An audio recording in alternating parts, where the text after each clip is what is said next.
I am 100 years old this spring. That is not something I say with pride. And it is not something I say to impress you. It is simply a fact. I have lived long enough to watch the world change more times than I can count. To see certainty rise and fall.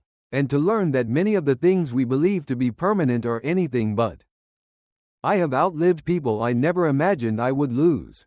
2 wives, a son, friends who once filled entire rooms with laughter, doctors who spoke to me with confidence about how life would unfold. Time has a way of humbling every voice, including my own. People often ask me, "What is your secret?" They expect something about diet, or exercise, or a routine I followed without fail. And while those things matter in their own way, they are not what shaped my life the most. The most valuable lessons I learned did not come from what I did. They came from what I learned to stop saying. If you give me a little of your time, I will share with you 5 things I learned, slowly, painfully, and far too late, that I believe you should never say out loud. Not because people are bad, but because the world does not always respond to honesty in the way we hope it will. The first lesson came to me in 1958. I remember that year clearly because it was the first time I felt, in a real and tangible way, that my life was moving forward. I had been working long hours, taking on responsibilities no one else wanted, saying yes when others said no. And one day, my supervisor called me into his office and told me I was getting a raise. Not just any raise, the largest one I had ever received. I walked home that evening with a kind of quiet pride, not loud, not boastful, just a steady feeling that my effort had finally been seen. That Sunday, I sat at the dinner table with my family, and I made what I thought was a harmless choice. I told my brother. I did not say it to show off. I said it because I trusted him, because I believed that good news should be shared, especially with the people closest to you. He smiled. He congratulated me. Everything felt normal. Until the next day. On Monday afternoon, he came to see me. He spoke casually at first. Then more directly, he asked if he could borrow half of what I had gained. Not a small favor, not something symbolic, half. I was caught off guard. I tried to explain that the raise did not mean I suddenly had extra money sitting around. That I had plans, responsibilities, things I had been putting off for years. He listened, but not really, and when I said no, something shifted between us. It was not loud. There was no argument, no shouting, just a quiet change. We did not speak for 6 years. 6 years of silence, of missed holidays, of separate lives. All because of a number. Looking back, I understand something I did not understand then. When you share financial information, people do not just hear the number. They attach meaning to it. They compare it to their own situation. They build expectations around it. And those expectations can quietly reshape a relationship. So here is the first lesson. Never tell anyone what you have or what you lack.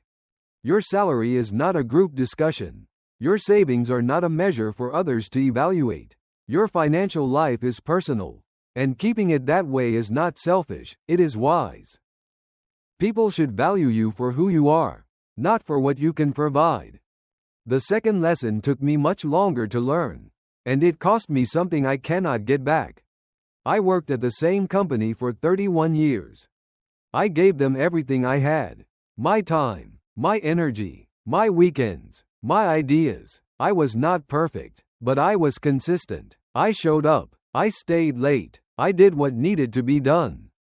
And after 3 decades, I decided it was time to step away. I thought carefully about how to handle it. I wanted to be respectful. I wanted to leave on good terms. So I did what I believed was the honorable thing. I told my supervisor 6 months in advance. I remember the look on his face, pleasant, appreciative. He thanked me for the notice. He said it would help them prepare. And I believed him. But within a few weeks, something began to change. At first, it was subtle. Meetings I would normally attend no longer appeared on my calendar. Conversations that once included me began happening without me. Decisions were made, and I was informed afterward instead of being asked for input. Then it became clearer. They started training someone else. My replacement. I was still there, still doing my job, still showing up every day. But in their eyes, I had already left. No one said it directly, but I could feel it in every interaction. I had become part of the past before I had even stepped into the future. That experience taught me a lesson I wish I had learned earlier. Never announce your exit before you are ready to be treated as gone. The moment you reveal that you are leaving, the balance changes. People shift their focus to what comes next, and you become less relevant in the present. This is not always cruel. Often, it is simply how systems work. But understanding that can protect you. If you are expecting a bonus, a promotion, or even basic recognition, wait until those things are secured before you speak. Keep your next move private until it is real, not just planned. Gratitude can be expressed on your last day. It does not need months of warning to be sincere. The third lesson is more personal, and in many ways, more difficult. It came to me when I was 79 years old. I had a small health scare. Nothing life-threatening, but enough to concern my family. I was in the hospital for a short time, and my daughter came to visit me every day. She was kind, gentle, worried in a way that only a child can be when they begin to see their parent as fragile. One afternoon, she sat beside my bed and asked me to sign a document. A power of attorney. She explained it carefully, said it was just in case, said it would allow her to handle things if something unexpected happened. I trusted her completely. So I signed. At the time, it felt like a simple act, a practical decision made out of love. But after I recovered and returned home, I began to notice small things. Money had been moved between accounts. Decisions had been made without my knowledge. Plans had been discussed that I had never been part of. Nothing was done with bad intention. I know that. But the effect was the same. I felt like I had lost something I could not quite name. Control. Autonomy. A sense that my life was still fully my own. That experience taught me a hard truth. Never hand someone the keys to your life without clear and firm boundaries. A power of attorney is not just paperwork. It is authority. It gives another person the legal right to act in your place. Even with someone you love, that is not a small thing. If you ever find yourself in a position where you need to share that kind of control, define it clearly, limit it, put it in writing, make sure every detail is understood before you sign. Love does not replace clarity. Trust does not eliminate the need for boundaries. The fourth lesson is one that many people learn too late, if they learn it at all. And it has to do with what you say about the people above you. When I was in my 40s, I was passed over for a promotion. I had worked for it. I believed I had earned it. And when it went to someone else, I felt a mix of disappointment and frustration. Not anger, not resentment, just a quiet sense that something was unfair. One afternoon, I sat down with a colleague I trusted, a man I had known for years. We had shared lunches, conversations, small moments of life. I thought I could speak freely. So I told him what I was thinking. I said that I did not believe our manager was competent. I did not shout it. I did not say it with bitterness. It was simply an honest thought shared between two people over coffee. Or so I believed. By the end of that week, my manager knew exactly what I had said. Word for word. No one told me how it reached him. No one needed to. I saw it in his eyes the following Monday. And from that moment on, things changed. Opportunities disappeared. Conversations became formal. I was no longer considered for advancement. For 2 years, I watched others move forward while I remained exactly where I was. That is when I learned this. Never say out loud what you think about the people who hold power over your future. Not because you should be dishonest, but because not every truth belongs in every space. The workplace is not a private room. It is a network of shifting loyalties and invisible connections. Words travel faster than intentions, and once they reach the wrong ears, they cannot be undone. If you have a real concern, address it directly or through the proper channels. But do not confuse temporary relief with long-term wisdom. Sometimes, silence is not weakness. It is protection. The fifth lesson is perhaps the most delicate, and the most misunderstood. It has to do with pain. When I was 95, I lost my wife. We had been together for 60 years. 60 years of shared mornings, shared meals, shared silence. When she was gone, the house felt different in a way I cannot fully describe. It was not just quiet, it was empty.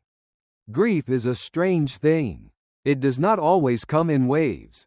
Sometimes it sits with you, quietly, every moment of the day. At some point, I felt the need to speak, to release what I was carrying. So during a family gathering, I opened up to a relative I did not know very well. I spoke honestly about the loneliness, the confusion, the weight of it all. I thought I would be understood. Instead, within weeks, I became the subject of concern. Family members I barely knew began calling, asking questions. Was I still able to take care of myself? Was I thinking clearly? Should I be moved somewhere safer? I was not broken. I was grieving. But to them, there was no difference. That experience taught me something I will never forget. Never share your deepest pain with people who have not earned the right to understand it. Vulnerability is not weakness, but it must be placed carefully. Not everyone has the capacity to hold it with respect. Some will misunderstand it, others will react to it, and some will use it to make decisions about your life without your consent. Choose your listeners wisely. Not everyone deserves access to your inner world. There is one more thing I want to say before I finish. It is something I learned very late in life, in a world that looks nothing like the one I was born into. A world of screens, passwords, and invisible connections. My great-granddaughter helped me set up online banking not long ago. She was patient, explaining each step in a way I could follow. And when she finished, she looked at me and said something very simple. Never share your password with anyone, not even me. At first, I smiled. But then I realized she was serious. And she was right. Your password today is not just a detail. It is access. It is identity. It is control. Treat it the same way you would treat the keys to your home. Never give it away. I have lived through war, through loss, through change that reshaped entire generations. And if there is one idea I wish someone had given me earlier, it is this. Privacy is not secrecy. It is self-respect. Guard your money. Guard your plans. Guard your legal rights. Guard your words. Guard your heart. Not out of fear, but out of care for the life you are still building. Because in the end, it is not only what you do that shapes your life. It is also what you choose to keep to yourself. And sometimes, the most powerful thing you can say is nothing at all.